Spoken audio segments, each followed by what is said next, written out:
Don't make it look so obvious.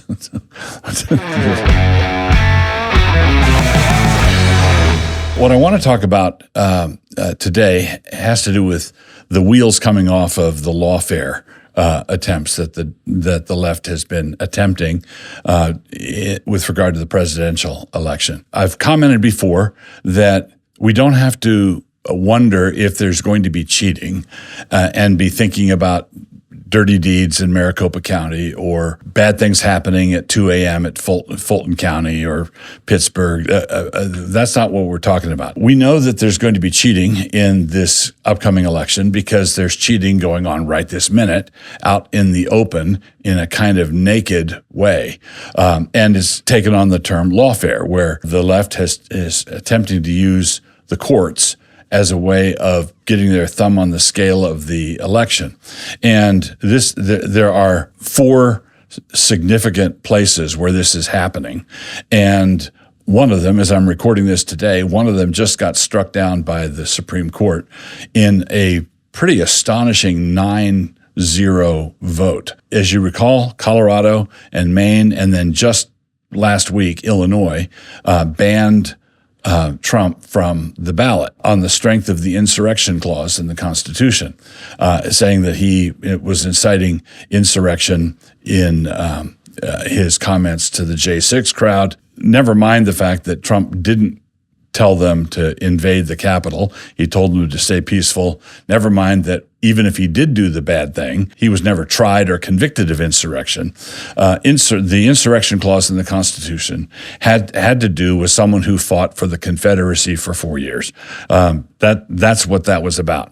But on this thin veneer excuse of insurrection, Colorado and then Maine and then Illinois removed Trump from the presidential ballot. That naked election interference, and that's what it was, that naked attempt at election interference was struck down by the Supreme Court 9-0. Now, when you look at the composition of the court, that by itself is astonishing. If it had been a 5-4 decision, then everybody would have said, oh, yeah, well, that's Trump appointees rallied around and defended their guy. No, this is a 9-0 decision.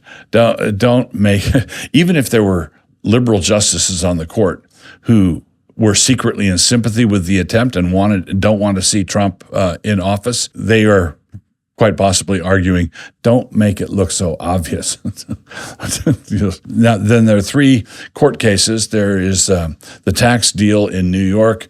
There's the presidential immunity thing that's Letitia James. Then there is Jack Smith, who is going after Trump on presidential immunity, the Mar-a-Lago documents. And then there is Fani Willis with the prosecution in Georgia. The Fani Willis thing blew up spectacularly when it was discovered that she and the special prosecutor that she had appointed were having a fling, and that came out in divorce proceedings. Then with Jack Smith, the Supreme Court agreed to hear the case on presidential immunity, which meant that you had to hit the pause button, and they can't run the trial such that Trump is convicted right in the middle of the election or right before the election. That's a big mess.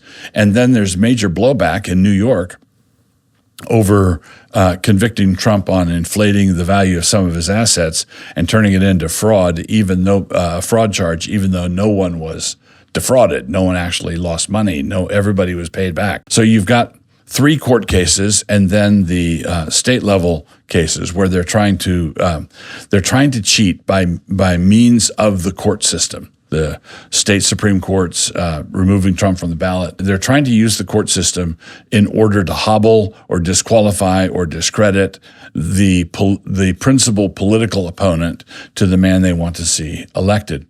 And so this part of the show, I think it's safe to say that you can just sit back and enjoy watching.